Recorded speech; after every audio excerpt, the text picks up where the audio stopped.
Hello, I'm Jeffrey Sachs, and welcome to Book Club with Jeffrey Sachs.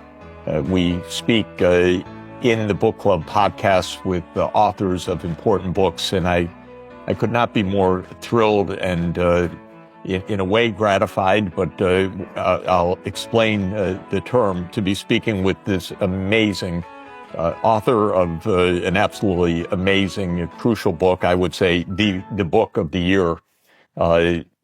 We're speaking with Annie Jacobsen, a leading journalist, best-selling author, multiple award winner, investigative writer who has been exploring crucial facets of the American security state, if I could put it that way, for many, many years, writing about the weapons systems programs in the United States, the creation of the so-called Pentagon's Brain, DARPA, which was one of her best-selling books in 2016.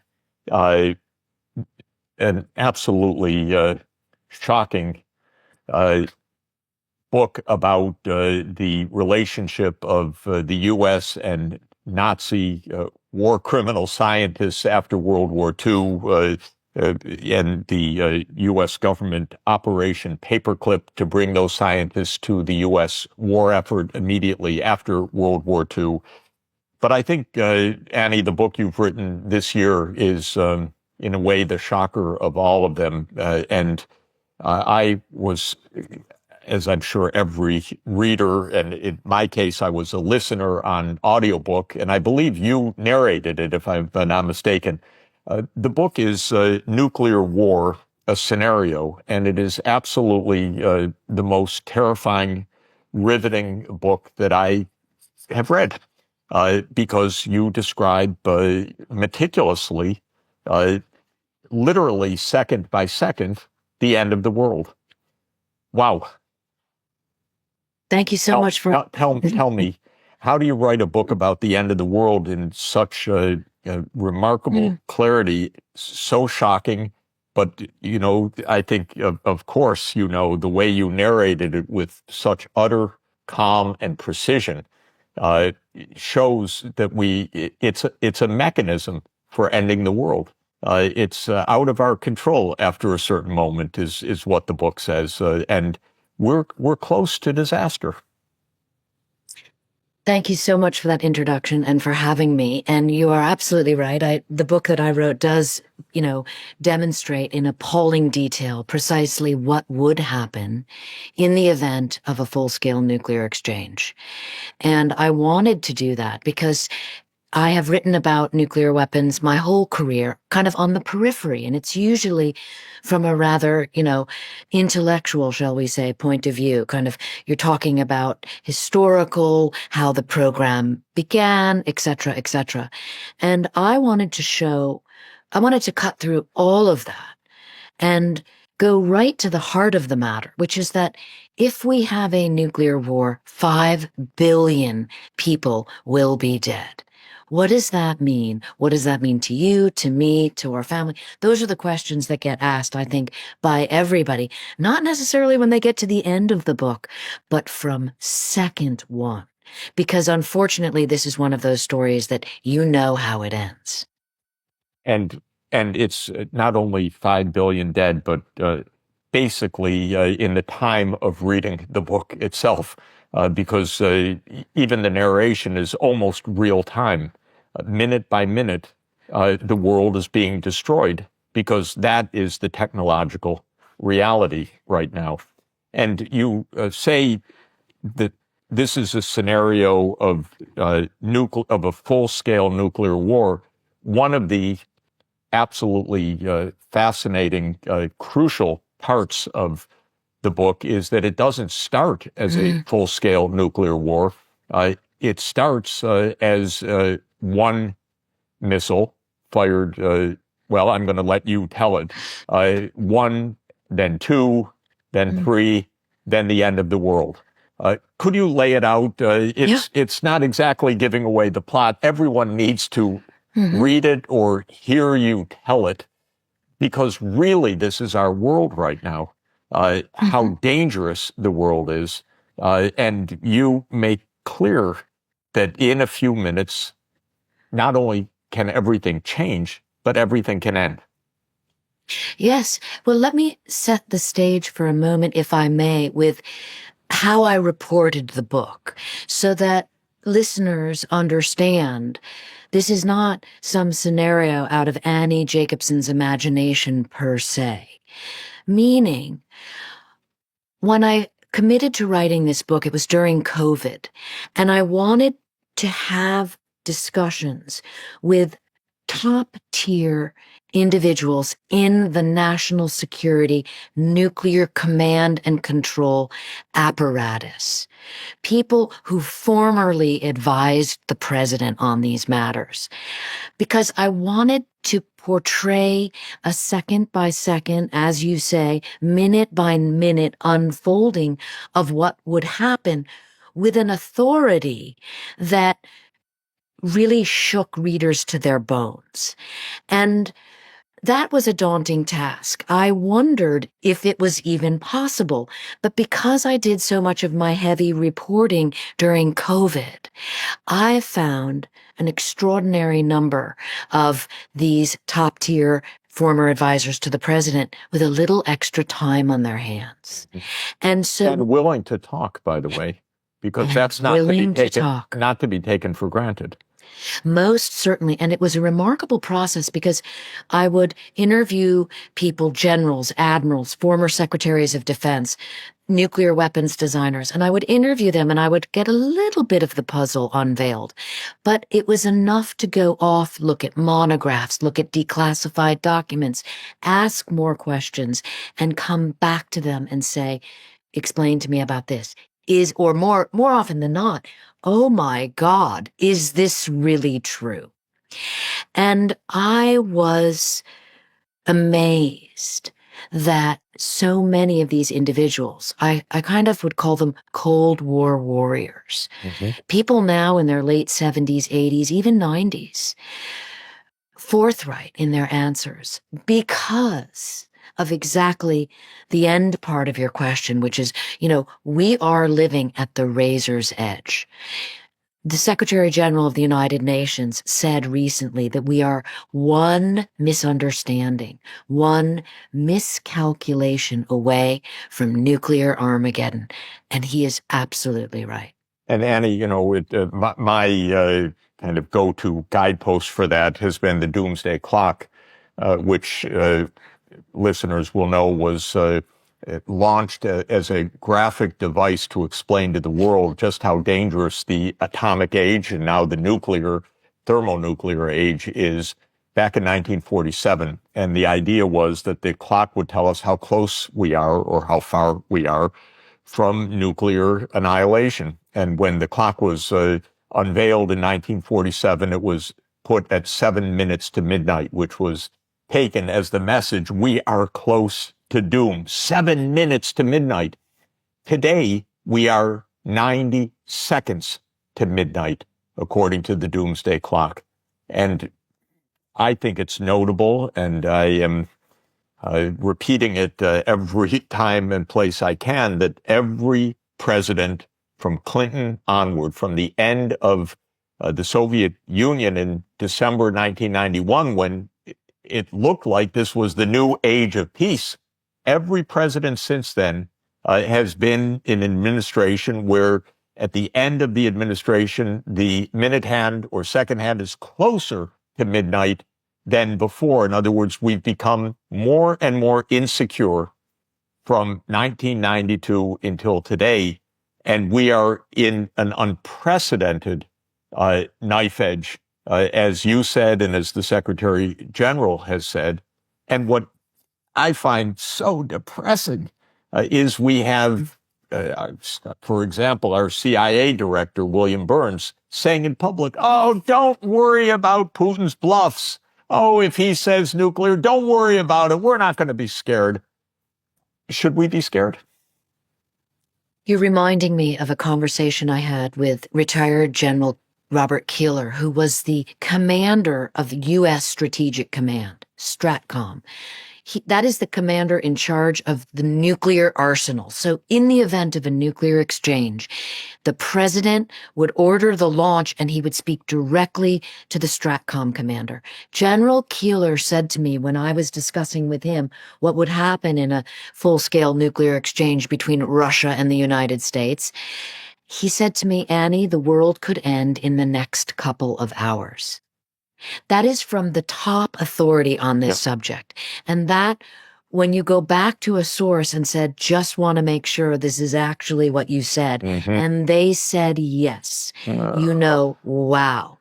So you must couple that with this other idea that I think is very important that you touched upon when you said it's not a full-scale nuclear exchange is not how the scenario begins.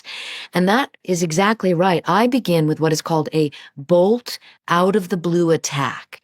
Again, readers should know these are actual terms and concepts that people in Washington are uniquely familiar with. If the CIA director is telling us one thing, I have a very strong feeling what is being said behind closed doors is a very different story. And what I wanted to do was show to people this is what is truthful.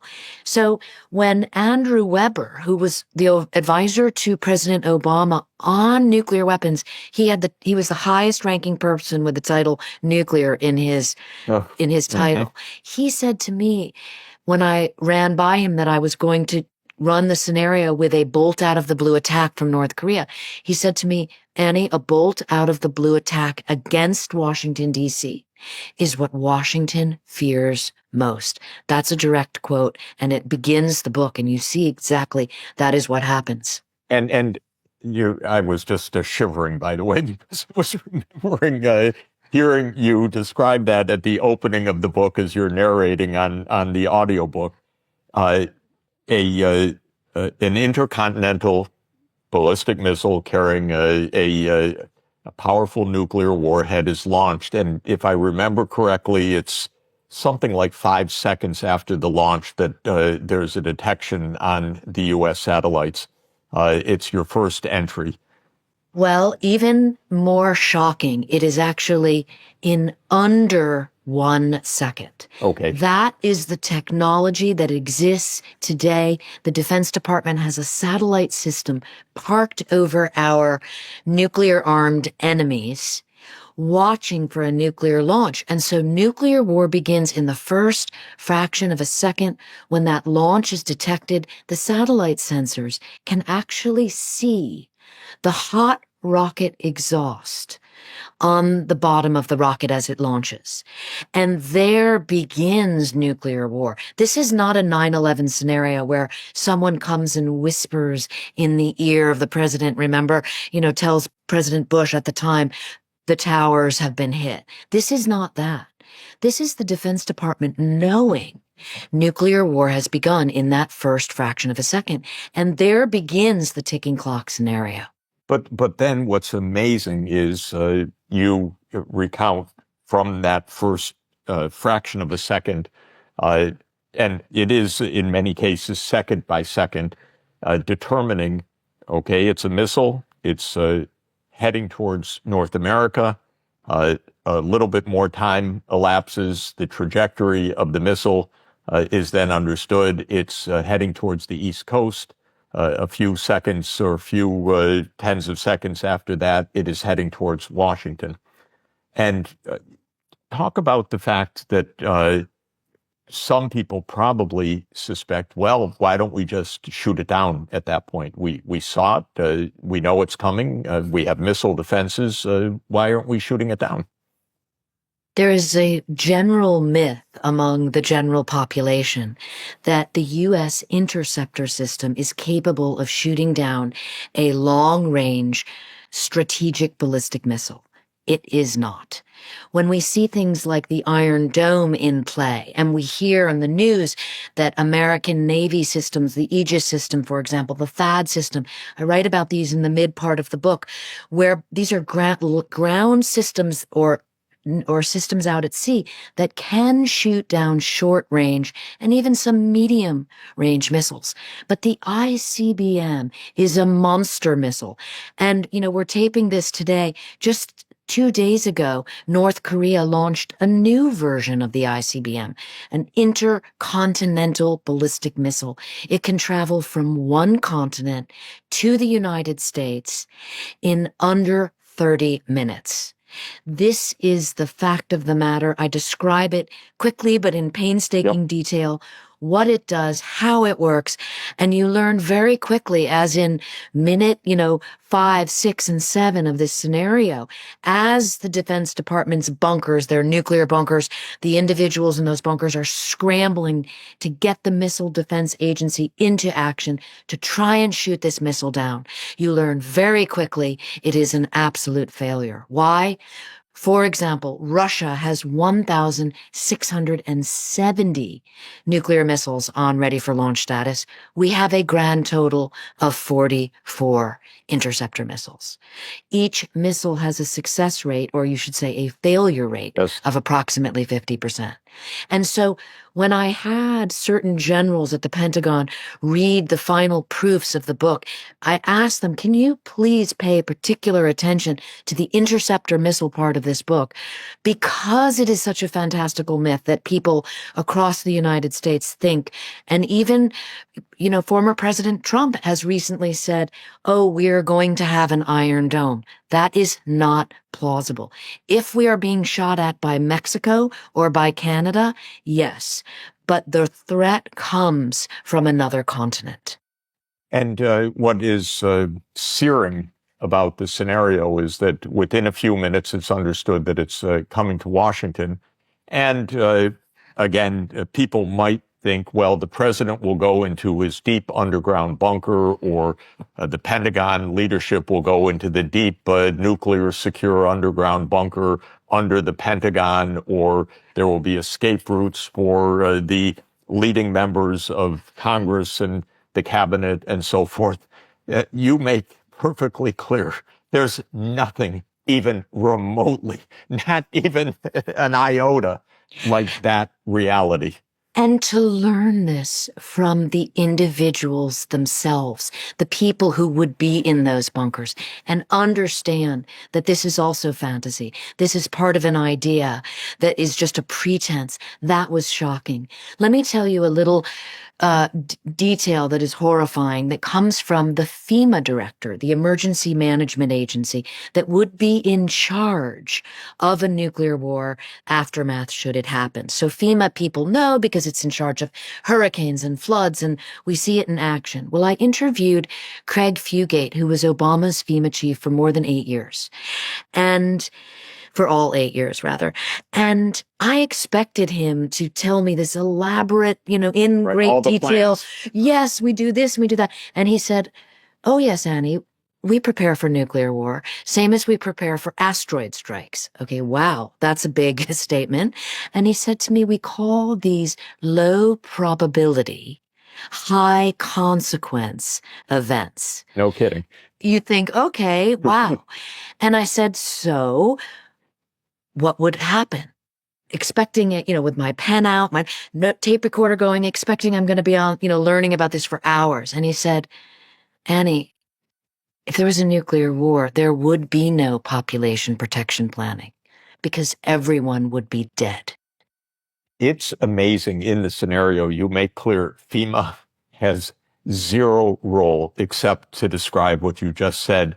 There's nothing for anybody at all from the first moments of this. And imagine me as a journalist listening to this on the recorder. I mean, we did this incredible interview and I learned many other things like, don't forget for the survivors, don't forget your morals. Wow. And I'm listening to this and I think, wow, I'm really going to go back to Craig Fugate and just triple check that, he didn't have too much ice cream and was, and I said, is this really exactly precisely what you said and what you meant? And he said, absolutely. And he changed nothing. And after the book published, he was one of the first people to write an Amazon review and said, everyone should read this book. Wow. Yeah. Amazing. The missile approaches Washington, and you describe, again, it's fascinating. It's shocking. It's, movie scene, which I think it's going to be also trying to scramble the president out of the White House. At the Pentagon, am I right? A couple of people survive because a couple are tasked to leave to a mountainside bunker outside of D.C. But basically, there is no survival at all in Washington, period. It's a complete and total destruction of the government, but for it's the defense secretary and the president initially, and that's just about it. Ground zero is zeroed. And I write in appalling detail what happens to the people, how a nuclear weapon affects people and buildings and things. And you may again say, wow, Annie Jacobsen has a great imagination. Not my imagination. I was stunned to learn that all of these facts have been compiled in a book called The Effects of Nuclear Weapons. It's a 750-page tome. I have a copy right here on my desk. It's also called Department of the Army Pamphlet number 50-3. I mean, if that doesn't alone freak you out, and you go through it, and there are photographs and graphs, and there are measurements and distances and descriptions, because this is what the Defense Department and the Atomic Energy Commission have been compiling in all their nuclear weapons tests that were done in the decades after Hiroshima and Nagasaki. So it started with collecting that data of what happened to the people there, and it built. And you realize all of these details are known because the United States government originally believed that nuclear war could be fought and won. And this should horrify everyone. The scenario just has one shock after another. That's why it's so completely riveting. I'd like you to describe a couple of, first, just the technical side briefly, and then a couple of the things that naturally completely go haywire no matter what anyone thinks might be possible in survivability. But two of the further shocks are this idea of a strike on a nuclear power plant. I hadn't realized the combination of those two, but the second missile that's fired, the first ends the government, and the second is fired towards El Diablo, a nuclear power plant in California. Can you describe that? Because that's another, my God, when did you realize that or hear about that scenario? Because that one was also mind-boggling.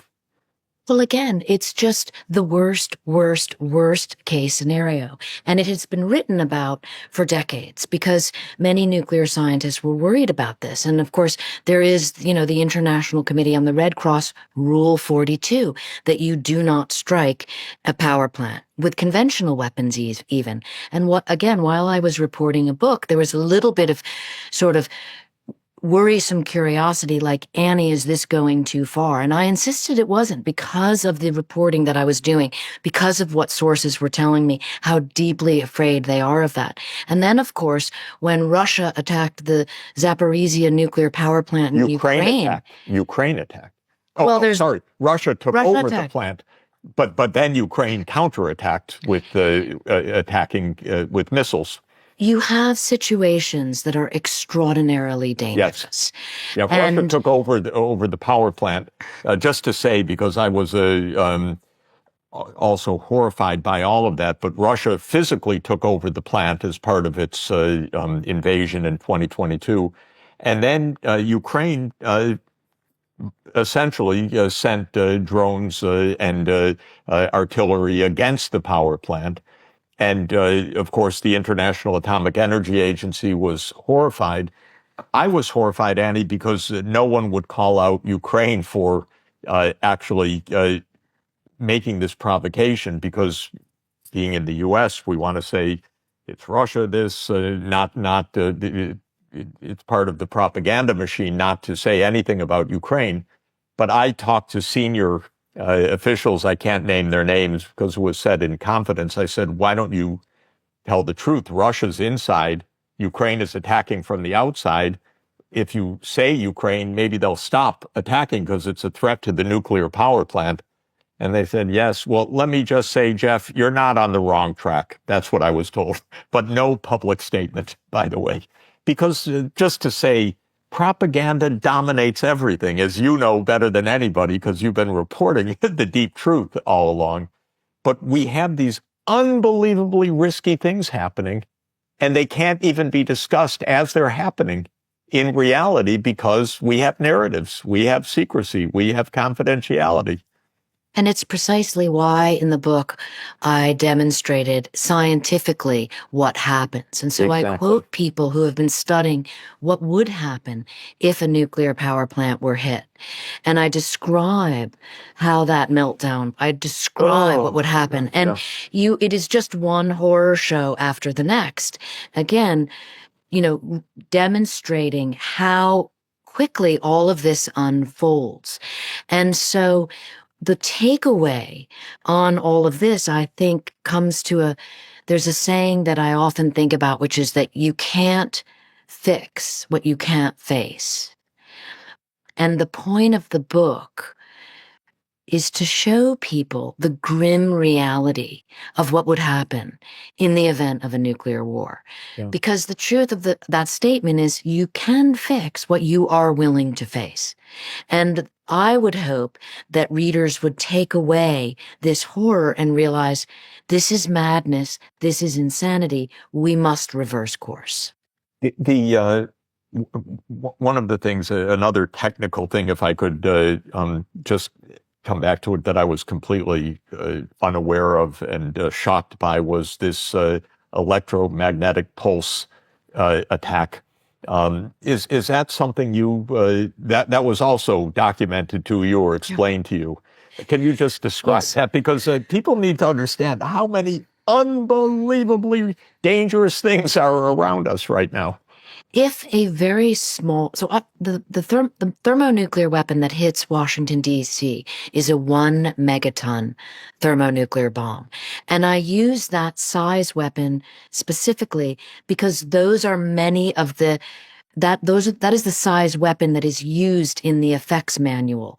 And so I knew I could be precise and was not trying to recalibrate the numbers based on the Defense Department's results. They often use a 300 kiloton bomb as an example, and they use a 1 megaton. Those are two weapons that I use in the book. But a small weapon the size perhaps even of Hiroshima, for example, if it were to be exploded precisely 300 miles altitude above Omaha, Nebraska, it would create an electromagnetic pulse that would essentially zero all of America's electricity. It is called electric Armageddon. And, readers should, and I encourage, read the book to see the details precisely of what happens. But I wanted to mention something about reporting this part of the book because you bring it up and because I think it's very important. And it has to do with, you say propaganda, I would say convenient narrative. Mm-hmm. And, certain individuals who believe that they own the space, right? So they become sort of the leading authority in X, Y, or Z on nuclear weapons. Put a statement out there that perhaps is maybe even made, not even thought through thoroughly, but they put a statement out there and then they have what I consider to be a horse in the race. And they won't move off that position even when they are wrong. And there are a number of individuals who have, for example, not to be named, but will go onto NPR and make fun of other individuals in the government who are warning about the EMP threat. And I found this very peculiar, and what I usually do in situations like that, because this kind of arguments I find very mediocre when you consider what is at stake. Yes, My exactly. process is to then go to the smartest person in the room. Usually the person who invented the technology. How- I've done that before with, I go to the Nobel laureate who invented it for two reasons. One, because they know what they're talking about. And two, because they're not afraid to explain something to a layman. I often say to them, explain it to me like I'm a child, like you would a child. Because there's no shame in not knowing something. Yeah. There's no How shame in can we not being know? Who could not being imagine? an expert. Who knows about electromagnetic pulse weapons? And so, except for some pundit who has crowned himself the moral authority on it. And so, for example, in that, I went to Richard Garwin, who not only was the weapons engineer who designed the first thermonuclear weapon at the age of 24. It's the Ivy Mike bomb that is on the cover of the book.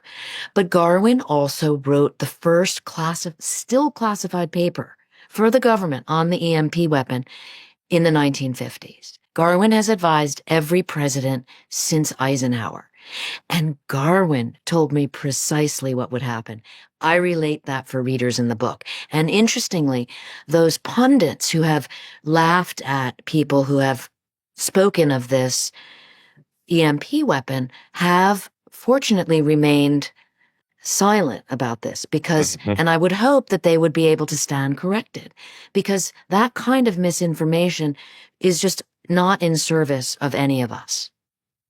One of the parts of the scenario is that this strike, devastating as it is, by North Korea, this bolt out of the blue, and it leads to a U.S. retaliation that is not designed to end the world. Certainly, it's designed to end North Korea in response, but it's misinterpreted by the Russian military because of its satellite readings, and because, as you point out, another shocker of an endless stream of shockers, to attack North Korea means overflying Russian airspace with our missiles in retaliation, and that is what ends up triggering the unleashing of the Russian arsenal against the U.S. arsenal against Russia, and the end of the world.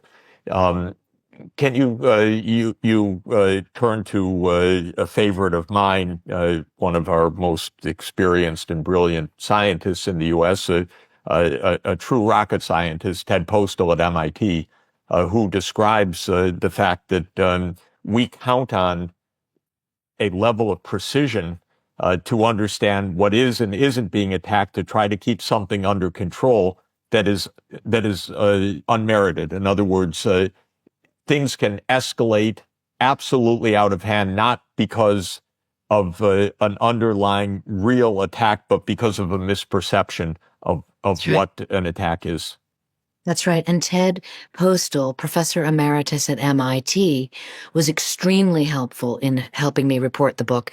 And he and Garwin have written numerous papers on the threat of a bolt out of the blue attack from North Korea, and numerous things that they advise could be done have not been done.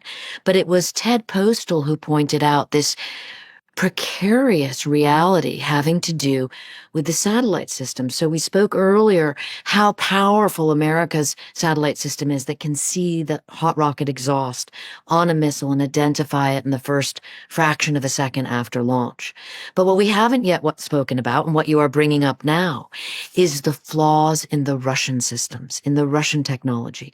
And of course, no one likes to admit that their technologies are flawed, so they pretend they're not.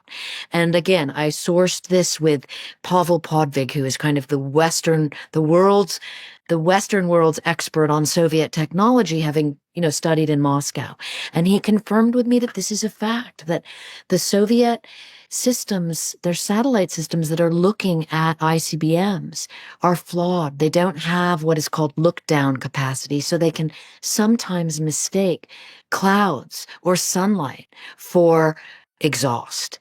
Coupled that with what you pointed out, the most frightening reality of all is that in the event of a counterattack, so if North Korea were to strike America with one nuclear weapon, I learned that our response would be approximately 82 weapons on North Korea. Wow. We would level North Korea. We would turn it into a fireplace so as to take out its nuclear command and control, its ability to launch any more nuclear weapons. That's the theory. But in doing so, were we to launch ICBMs from our missile silos in the Midwest, they do not have enough range to strike North Korea without flying over Russia. Which means you would have to assume that Russia would just accept, oh, those missiles that are going to come, those are going over you. They're not coming at you. I mean, even imagine if we were best friends with Russia. That would be a hard pill to swallow. Imagine at a time of enmity. And, as a journalist, you wonder. As you point out in the scenario, the tensions are so high that there's no trust. And so the communications immediately break down, in effect, when the president isn't there to make the call. It's all very realistic, knowing that even without war, these two governments are not talking to each other properly at all. Yes, and not so at in all. the middle, when you have minute to minute and the only issue is survival or not survival, the idea that you're going to establish trust suddenly after years of animus, of proxy wars, of lies, of cheating. And it doesn't happen, of course, in this scenario. In the end, these missiles are misinterpreted. Russia thinks that it's under attack from the United States, rather plausibly, I would say, and there is no control. And that is why the result is the full-scale nuclear exchange, which is precisely how the systems were set up. One thing that you mentioned, again, I have to say to the readers, of course, you need to read the scenario. It's so riveting. Or do what I did, which is listen to Annie narrate the scenario, because it's probably even more powerful that way. But you describe various war games that have been played, nuclear war games or nuclear escalation games or conventional war games that have the potential for nuclear escalation. And one of the absolutely harrowing, but again, for me, quite believable points that you make is that all of these war games somehow seem to end up in relentless escalation. Could you tell us what you learned about that? Yes. Many of these are not explained in public. We don't have our generals saying, my God, it's out of control. We have to turn to the diplomats. We don't hear that at all. But you learned a lot about what has been found in the simulations, and none of it is heartening, frankly.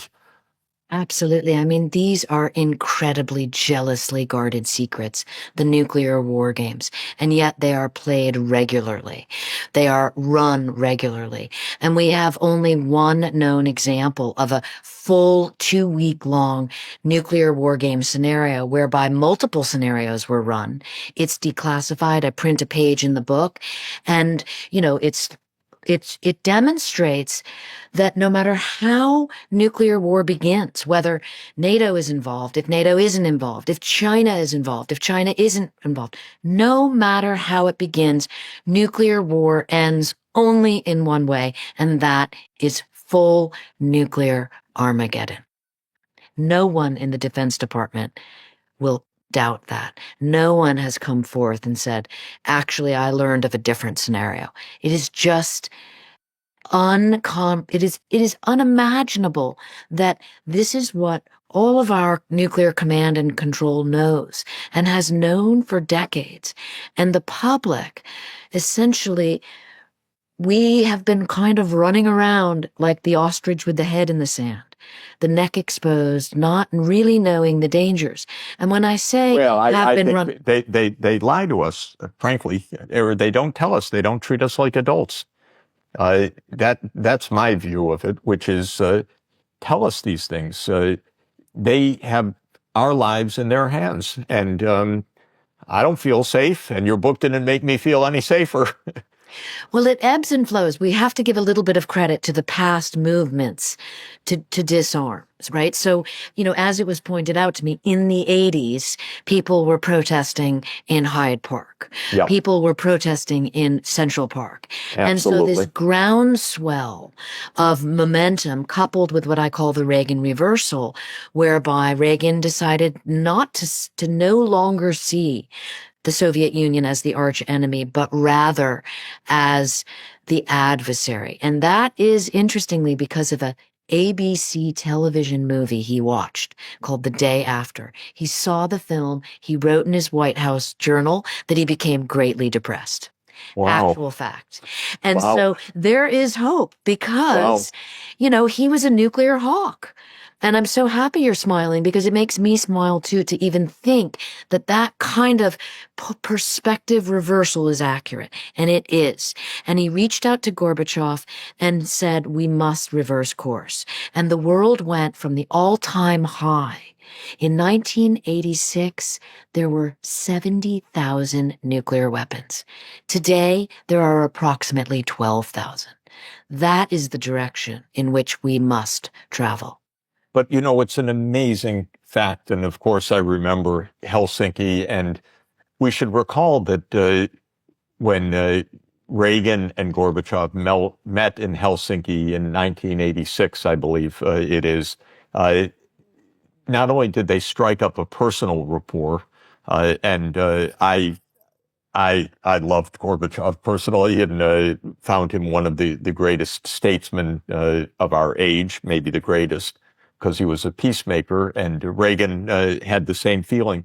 They almost reached an agreement.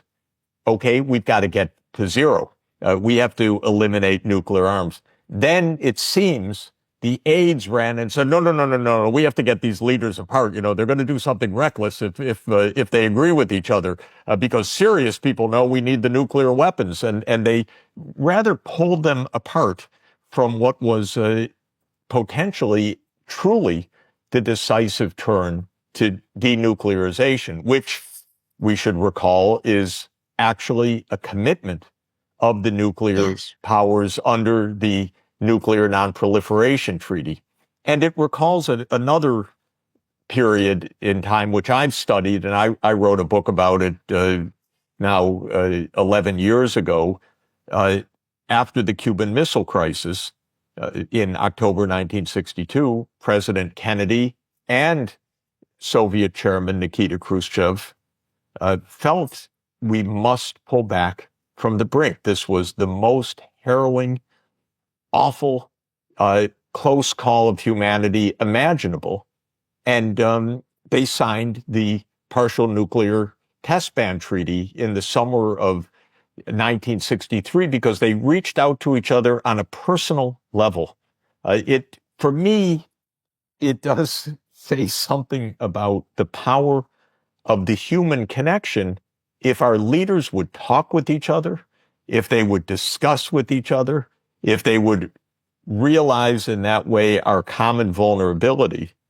This craziness of war games that escalate to the end of the world might start to penetrate more deeply into our actual policymaking. Well, I couldn't agree with you more that the fixing comes from the people. The fixing comes from the ability to reach out across the aisle and have a conversation. You don't have to love them. I mean that in a you don't have to even admire them, but you have to move, as Reagan did, from seeing someone as the enemy. I mean, the enemy is a militaristic term. The enemy is who you kill. But the adversary. Absolutely. And Annie, in 1963, in my favorite speech of the modern presidency, which was Kennedy's speech on June 10, 1963, calling for the Partial Nuclear Test Ban Treaty, he not only did not call the Soviet Union the enemy, he said, we have to admire the valor and the culture of the Soviet people. And all that they have done in science and in the arts and in defending us and being an ally with us in World War II. And that respect at the height of the Cold War was one of the personal motivations for Khrushchev. He called the U.S. envoy in Moscow, Averell Harriman, and said, that was the finest speech by an American president since Franklin Roosevelt. I want to make peace with your president. And a few weeks later, the partial nuclear test ban treaty. A brilliant example.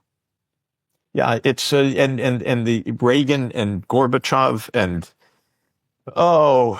one of the things that yes, I was going to ask you if I may just to put a parenthesis around this topic. You know, one of the things that was also not understood or revealed to the public for decades afterwards, not even properly understood, was that in the Cuban Missile Crisis in 1962, after Kennedy and Khrushchev had arrived at the deal of mutually removing weapon systems, missile systems pointed at each other's land in proximity in Cuba and in Turkey, respectively. After reaching that agreement, a disabled Soviet submarine, thinking that there was a war going on over its head, nearly launched a nuclear-tipped torpedo, which in my understanding, under U.S. military doctrine at the time, would have unleashed the full force of the U.S. nuclear arsenal, maybe a world ender at that moment. And it was one person, a man named Vasily Arkhipov, a person unknown to almost everybody in the world, who saved the world by countermanding the Soviet submarine captain and said, no, you're not launching that weapon. We are going to rise to the surface and find out what's going on. We're not going to inadvertently start World War III. And that order prevented the firing of the nuclear-tipped torpedo. So I wanted to ask you,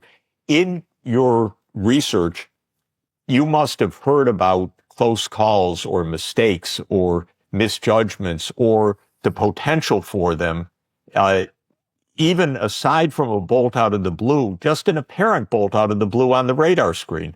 And I wonder if you could say a bit about that also, because that one terrifies me, knowing how there's always a Murphy's Law in this, but Murphy's Law to end the world we shouldn't have.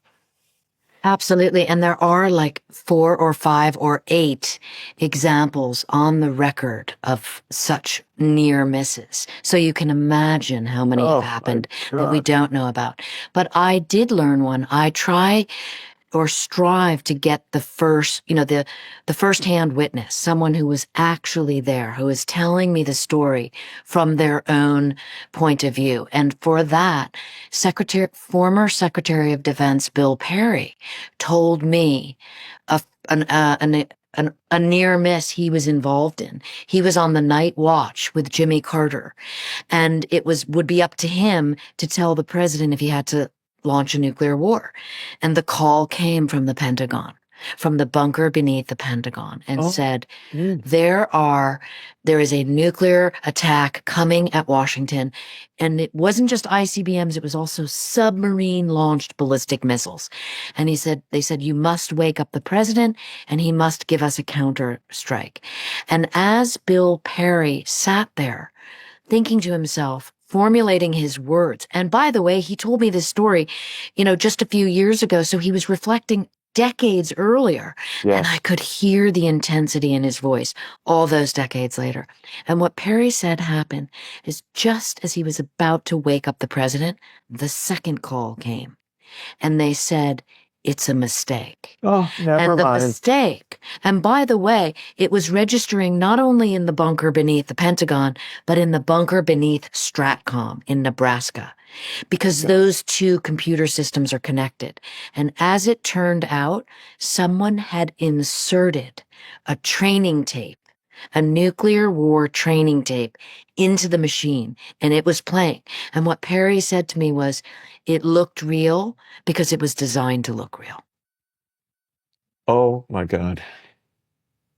Oh my God. Oh, where do we go from here? Where do you go from here with this, Annie? It's so powerful. It's so terrifying. Uh, we have one war in the Middle East with at least one of the countries, Israel, nuclear armed. We don't even know.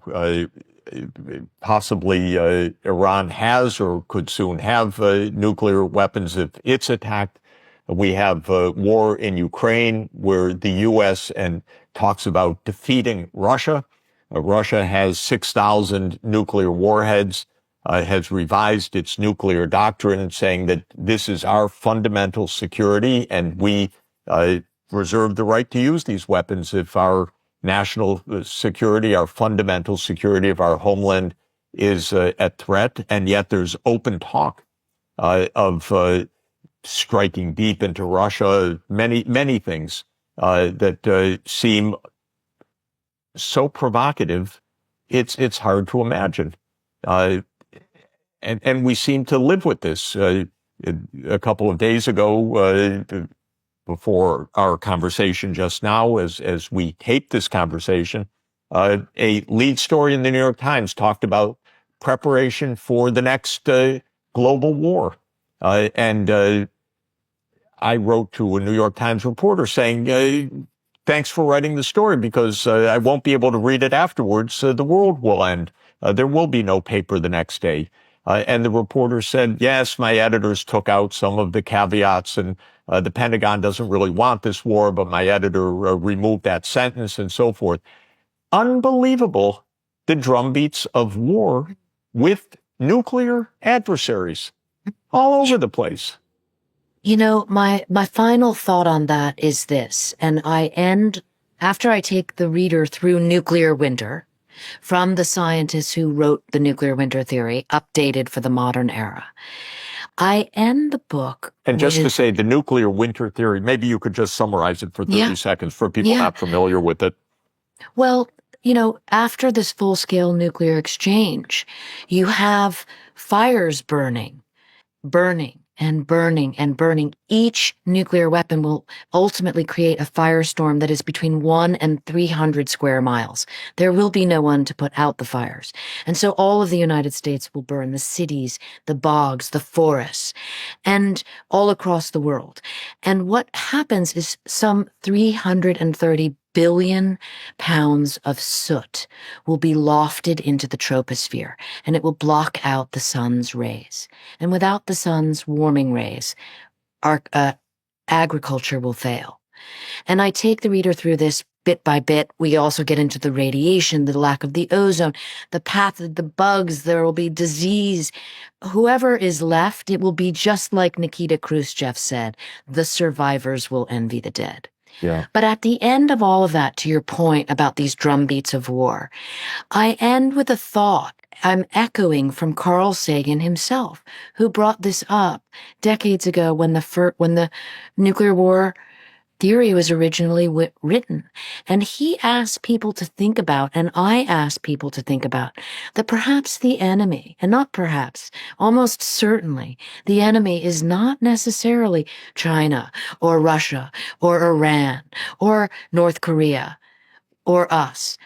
The enemy are the nuclear weapons themselves.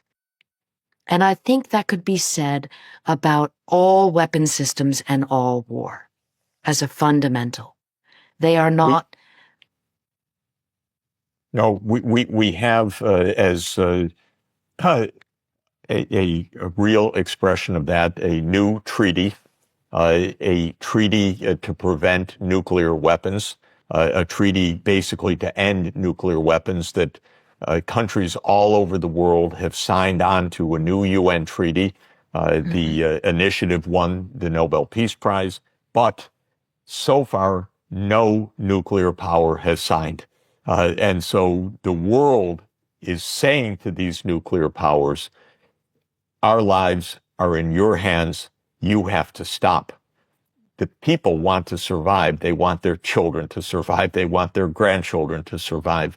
And we have to reach those that are holding the weapons, the scientists that you that you interviewed, the generals that you interviewed that write these manuals to say this madness is so dangerous. So many accidents, so many misunderstandings could trigger the end of the world right now, not to mention the hot wars that we're in. We need a different course. We absolutely need a course. Yes, and your book will play a huge role in that, and I want to encourage everybody to read it. Nuclear War, a Scenario. But I also want to say your whole body of work is interconnected, eye-opening, and mesmerizing. One anecdote to close, if I might. Operation Paperclip, your 2014 book about the end of World War II and the scramble by the United States to take Nazi scientists, many of them who were engaged in shocking war crimes, into the U.S. to develop weapons against the Soviet Union. One anecdote blew my mind, Annie, and that is when the missile designer Wernher von Braun, who became the chief scientist of our space program, in fact, I think soon after coming to the United States, after having created the bombs that bombed Britain using slave labor, terrible, terrible crimes brought to the U.S., one of the first things he does, as you describe it, and I had no idea, he sends a letter to, I don't know exactly who the recipient was, hey, why don't we put a nuclear weapon on the top of these rockets? He invents the concept of the intercontinental ballistic missile. A Nazi war scientist, within months or a year or two of the end of World War II, is concocting the weapon system that can end the world. And America is eager for the uptake. That was amazing. How did you find that, by the way? Thank you for noticing the militaristic threat, because, of course, I think these are core to people's personalities. And I think that you are always going to have the Wernher von Brauns of the world, disguised as scientists. They're just militarists. And then that must be balanced out by the people who want to see the end of nuclear weapons, who believe that a different way of life is possible.